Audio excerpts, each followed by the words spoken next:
ബഹുമാന്യനായ ഈ യോഗത്തിന്റെ അധ്യക്ഷൻ അട്ടപ്പാടി ബ്ലോക്ക് പഞ്ചായത്തിന്റെ ആദരണീയനായ ഉപാധ്യക്ഷൻ ശ്രീമാൻ കെ മാത്യു അവർ, ഈ അനുമോദന യോഗം ഉദ്ഘാടനം ചെയ്ത അട്ടപ്പാടി ബ്ലോക്കിന്റെ ആരാധ്യയായ അധ്യക്ഷ ശ്രീമതി വനിതി മുരുകൻ അവർ, സ്വാഗതം ആശംസിച്ച ചെയർമാൻ ശ്രീമാൻ സനോജ് അവർ,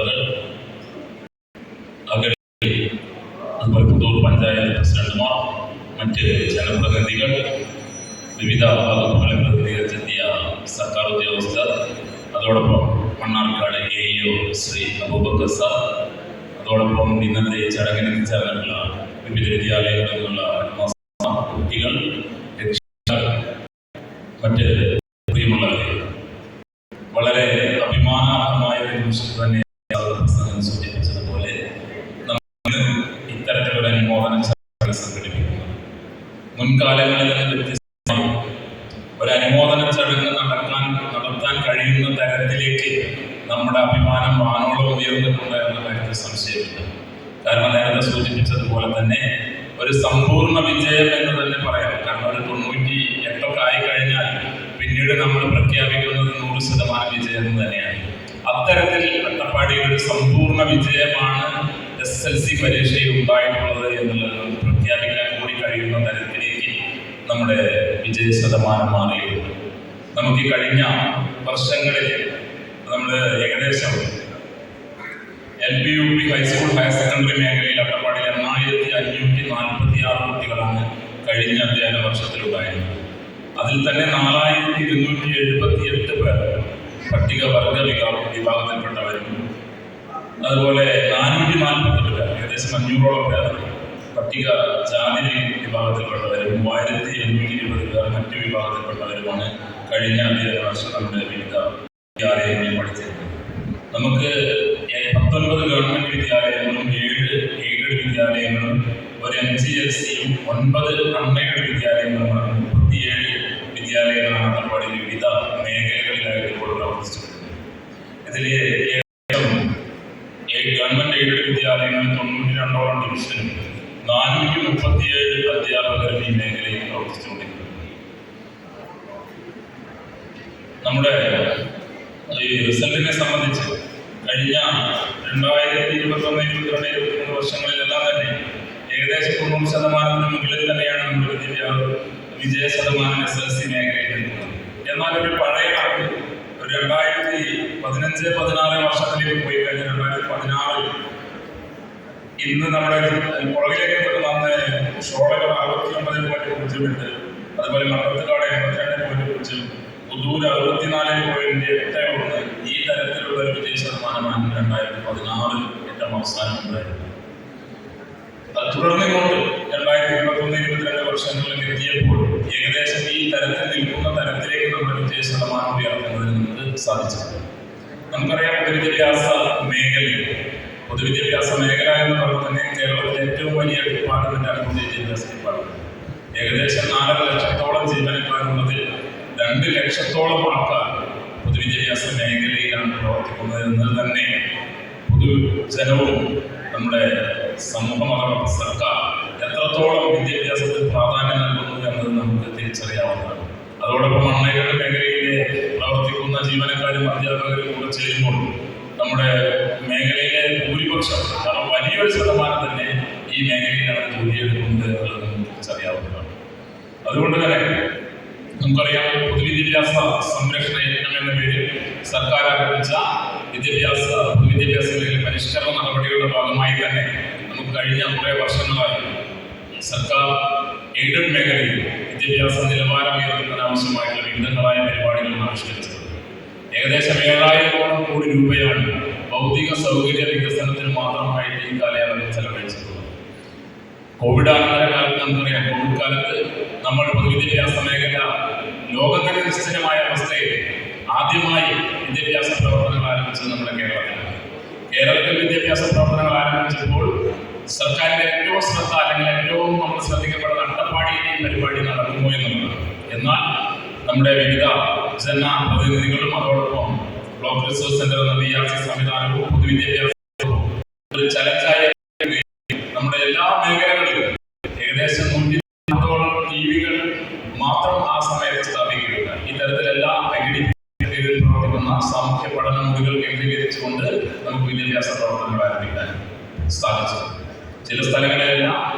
മൊബൈൽ റേഞ്ചുമായി ബന്ധപ്പെട്ട ചില പ്രശ്നങ്ങൾ ഉണ്ടായെന്ന് വിളിച്ചാൽ അന്ന് തന്നെ അതുമായി ബന്ധപ്പെട്ട പ്രവർത്തനങ്ങൾ ആരംഭിച്ചു. എല്ലാ സ്ഥലങ്ങളിലും മൊബൈൽ റേഞ്ച് എത്തിക്കുന്ന നടപടികൾ ഇപ്പോൾ നടന്നുകൊണ്ടിരിക്കുന്നത്. അപ്പൊ ഈ തരത്തിൽ വിദ്യാഭ്യാസ പ്രവർത്തനങ്ങൾക്ക് ആവശ്യമായ എല്ലാ പിന്തുണയും മുന്നൊരുക്കങ്ങളും എല്ലാ സാമ്പത്തിക വിനിയോഗങ്ങളും തദ്ദേശ ഭരണ സ്ഥാപനങ്ങൾ ഏറ്റെടുത്ത് നടത്തുകയാണ്.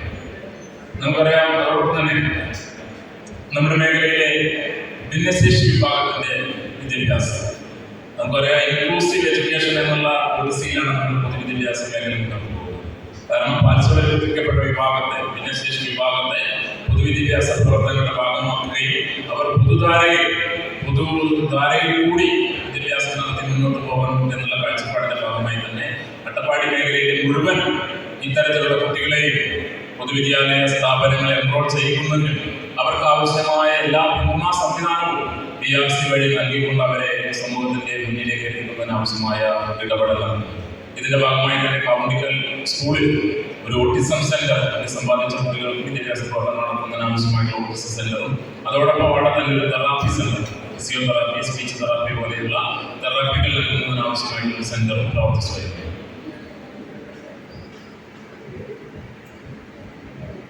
സമഗ്ര ശിക്ഷാ കേരളം പൊതുവിദ്യാഭ്യാസ വകുപ്പിന്റെ സംസ്ഥാന സർക്കാരിന്റെയും ഫണ്ട് വിനിയോഗിക്കുന്നതിന് ആവശ്യമായിട്ടുള്ള പഠന പിന്തുണ സംവിധാനം ഒരുക്കുന്നതിനുള്ള ഒരു പ്രൊജക്റ്റായിട്ടാണ് പ്രവർത്തിക്കുന്നത്. ഈ സംവിധാനത്തിലൂടെയാണ് യൂണിഫോം, ടെക്സ്റ്റ് ബുക്ക് മുതലായ കാര്യങ്ങൾക്കുള്ളതും അതോടൊപ്പം വിദ്യാലയത്തിലെ മറ്റ് എല്ലാ പ്രവർത്തനങ്ങൾക്കുമുള്ള ഫണ്ടുകളെ വിനിയോഗം ചെയ്യുന്നതിനും അത് നടപ്പിലാക്കുന്നതും സമഗ്ര ശിക്ഷാ കേരളം വഴിയാണ്. ഇതിനാവശ്യമായിട്ടുള്ള സാമ്പത്തിക പിന്തുണ നൽകുന്നത് ഇവിടെയുള്ള ഗ്രാമപഞ്ചായത്തുകളാണ്. ഇവിടെ LST ഗ്രാന്റിലൂടെ 3 ഗ്രാമപഞ്ചായത്തുകളും നമ്മൾ കൊടുക്കുന്ന അത്രയും തുക, ഏകദേശം ഓരോ വർഷവും 15 ലക്ഷത്തിലധികം വരുന്ന തുക ഇതിന്റെ പ്രവർത്തനത്തിനായി തദ്ദേശ ഭരണ സ്ഥാപനങ്ങൾ മാറ്റിവെക്കുന്നുണ്ട് എന്ന കാര്യം കൂടി ഇപ്പോൾ ഞാൻ ഓർമ്മിപ്പിക്കുകയാണ്. ഇതോടൊപ്പം തന്നെ നമ്മുടെ മേഖലയിലെ വിദ്യാഭ്യാസ പ്രവർത്തനങ്ങൾ നമുക്കറിയാം, നേരത്തെ സാധപ്രസം സൂചിപ്പിച്ചതുപോലെ തന്നെ പാലക്കാട് ജില്ലയുടെ വിദ്യാഭ്യാസ നിലവാരം താഴുമ്പോഴും സംസ്ഥാനത്തെ വിദ്യാഭ്യാസ നിലവാരം താഴുമ്പോഴും അതിൻ്റെ ഒരു പടി കിടക്കേണ്ടി വരുന്നത് അട്ടപ്പാടി, ഇടുക്കി പോലെയുള്ള സ്ഥലങ്ങൾ. പാലക്കാടിന്റെ വിദ്യാഭ്യാസ നിലവാരം ആദ്യം പറയുന്നത് അത് അട്ടപ്പാടിയിലൂടെ ഉള്ളത് കൊണ്ടാണ് ഞങ്ങളുടെ, പക്ഷേ അത് തെറ്റായ ധാരണയായിരുന്നു. കഴിഞ്ഞ കാലങ്ങളിലെ എല്ലാ വിജയ ശതമാനം പരിശോധിച്ചാലും അട്ടപ്പാടി ഒരു പാലക്കാട് ജില്ലയോടൊപ്പം മുകളിൽ നിൽക്കുന്ന വിദ്യാഭ്യാസ നിലവാരം കാഴ്ചവെക്കുന്നുണ്ടെങ്കിലും നമ്മളാണ് ഇതിന്റെ പഴി കേൾക്കേണ്ടി വരുന്നത്. അതുകൊണ്ട് തന്നെ ഈ കാര്യം ഒരു പൊതുസമക്ഷത്തിലേക്ക് അറിയിച്ചുകൊണ്ട് നമ്മൾ മുന്നോട്ട് പോകുന്നത് ഇത്തരത്തിലുള്ള പഴി കേൾക്കുന്നതിനുള്ള കുറവായി നമുക്ക് മാറ്റാൻ സാധിക്കും.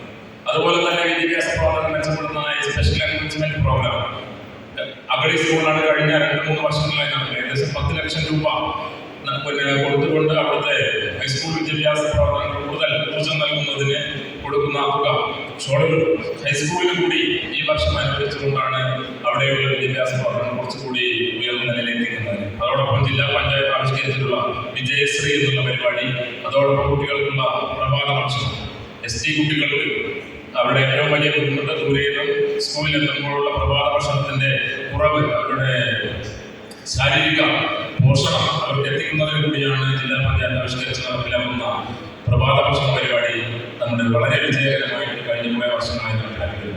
അതുപോലെ വിദ്യാജ്യോതി, ഊരുകളിൽ നിന്നുള്ള കുട്ടികളെ മുഴുവൻ സ്കൂളിലെത്തിക്കുന്നതിനും തിരിച്ചെത്തിക്കുന്നതിനും ആവശ്യമായിട്ട് വിദ്യാജ്യോതി പ്രവർത്തനവും വളരെ നല്ല രീതിയിൽ നടന്നിരുന്നു.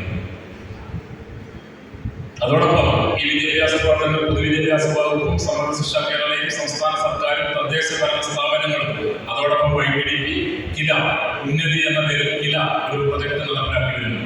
അതോടൊപ്പം പോലീസ് ഡിപ്പാർട്ട്മെന്റ്, എക്സൈസ് ഡിപ്പാർട്ട്മെന്റ്, വിവിധ NGOകൾ ഇത്തരത്തിൽ അട്ടപ്പാടിയിലെ മുഴുവൻ വകുപ്പുകളും ഒരു ഏകോപനത്തിലൂടെ ഈ വിദ്യാഭ്യാസ പ്രവർത്തനങ്ങൾ മുന്നോട്ട് കൊണ്ടുപോകുന്നതിന്റെ കൂടെ ഭാഗമായിട്ടാണ് നമ്മളിന്ന് ആഘോഷിക്കുന്ന ഒരു രീതിയിലേക്ക് അല്ലെങ്കിൽ ഒരു ഉയർച്ചയിലേക്ക് നമുക്ക് എത്താൻ കഴിഞ്ഞ എന്നുള്ള കാര്യം കൂടി ഞാനിവിടെ അറിയിക്കുകയാണ്. അതോടൊപ്പം വിദ്യാഭ്യാസ സ്ഥാപനങ്ങളായ SPC, സ്കൗട്ട് പോലെയുള്ള സംവിധാനങ്ങൾ, കുട്ടികളുടെ അച്ചടക്കം, അതോടൊപ്പം നമ്മുടെ അട്ടപ്പാടിയിൽ ഏറ്റവും വലിയ ആശങ്കയായി വന്നിരിക്കുന്ന മദ്യം, മയക്കുമരുന്ന് പോലെയുള്ള സാധനങ്ങളുടെ ഉപയോഗം, ഇത് ഒരു അച്ചടക്കമുള്ള ഒരു സമൂഹത്തെ അല്ലെങ്കിൽ വ്യക്തിയെ വാർത്തെടുക്കുന്നതിലൂടെ മാത്രമേ ഇതിൽ നിന്നും കുട്ടികൾ മാറ്റിയെടുക്കാൻ കഴിയുമെന്ന രീതിയിൽ വിവിധങ്ങളായ വിദ്യാലയങ്ങളിൽ സ്റ്റുഡന്റ് ലിസ്റ്റുകളടക്കം അതുപോലെ സ്കൗട്ട് ഗൈഡ് പോലെയുള്ള സംവിധാനങ്ങൾ അട്ടപ്പാടിയിൽ ആരംഭിച്ചു. ഇത്തരത്തിൽ വിവിധങ്ങളായിട്ടുള്ള കാര്യങ്ങളിലൂടെ ഒരു പ്രവർത്തനത്തിന്റെ ഭാഗമായിട്ടാണ് നമ്മൾ ഇന്ന് കാണുന്ന ഈ ഒരു റിസൾട്ടിലേക്ക് നമ്മൾ ഇന്ന് എത്തിയിട്ടുള്ളത്. നമുക്കറിയാം, ഈ വിദ്യാലയം ഏകദേശം 41 കുട്ടികൾ SLC +2 പരീക്ഷയിൽ ഫുൾ A+ വാങ്ങിയിട്ടുണ്ട്. അതോടൊപ്പം തന്നെ സർക്കാർ എയ്ഡഡ് 2 വിദ്യാലയങ്ങൾ മാത്രമേ ഏകദേശം 834 കുട്ടികൾ SLC പരീക്ഷ എഴുതിയത്, 835 കുട്ടികൾ പരീക്ഷ എഴുതിയത് 4 കുട്ടികൾ മാത്രമാണ് ഹയർ സ്റ്റഡീസിന് യോഗ്യത നേടാതെ ആദ്യ പരീക്ഷയിൽ പുറത്തായ. ബാക്കി 131 പേരും ഉയർന്ന പഠനത്തിനായിട്ട് അർഹത നേടിയിട്ടുണ്ട് എന്നുള്ള ഏറ്റവും അഭിമാനാർഹമായ കാര്യം തന്നെ ഞാൻ അറിയിക്കുകയാണ്. തുടർന്ന് ഞാൻ അധികം നീട്ടുന്നില്ല. തുടർന്ന് നമുക്ക് ഇനി അങ്ങോട്ടുള്ള നമ്മുടെ 100% ഇവിടെ നമ്മൾ അവസാനിക്കുകയല്ല. ഈ വർഷം മുതൽ നമ്മൾ പുതിയ ഒരു ലക്ഷ്യമാണ് ചെയ്യുന്നത്, സ്കൂളുകളുടെയും കുട്ടികളുടെയും മുമ്പിൽ വെക്കുന്നത്. തീർച്ചയായും 50% കുട്ടികൾ 60% മാർക്കിന്റെ മുകളിൽ വാങ്ങുക എന്നുള്ളതാണ് അടുത്ത ലക്ഷ്യം. കാരണം സർക്കാർ ആഗ്രഹിക്കുന്നത് ഏറ്റവും ഗുണമേന്മയുള്ള വിദ്യാഭ്യാസം മുഴുവൻ കുട്ടികൾക്ക് ലഭ്യമാക്കുക എന്നുള്ളതാണ്. അപ്പോൾ നമ്മൾ 100% എത്തിയപ്പോൾ നമ്മൾ അവസാനിപ്പിക്കുകയല്ല. വരും വർഷത്തിൽ പകുതി കുട്ടികളെങ്കിലും 60% മാർക്കിന്റെ മുകളിലേക്ക് ഉയരാൻ ആവശ്യമായ പ്രവർത്തനങ്ങളാണ് ഈ വർഷം മുതൽ എല്ലാ വിദ്യാലയങ്ങളും ഏറ്റെടുക്കാൻ പോകുന്നത് എന്നുള്ള ഒരു സന്തോഷകരമായ കാര്യം കൂടി നിങ്ങളെ അറിയിച്ചുകൊണ്ട് ഈ താൽക്കാലികമായി നമ്മുടെ അട്ടപ്പാടി മേഖലയിലെ സ്ഥിതി വിവരങ്ങൾക്ക് നിങ്ങളുടെ അറിവിലേക്കായി അവതരിപ്പിച്ചുകൊണ്ട് ഞാൻ വാക്കുകൾ നിർത്തുന്നു. നന്ദി, നമസ്കാരം.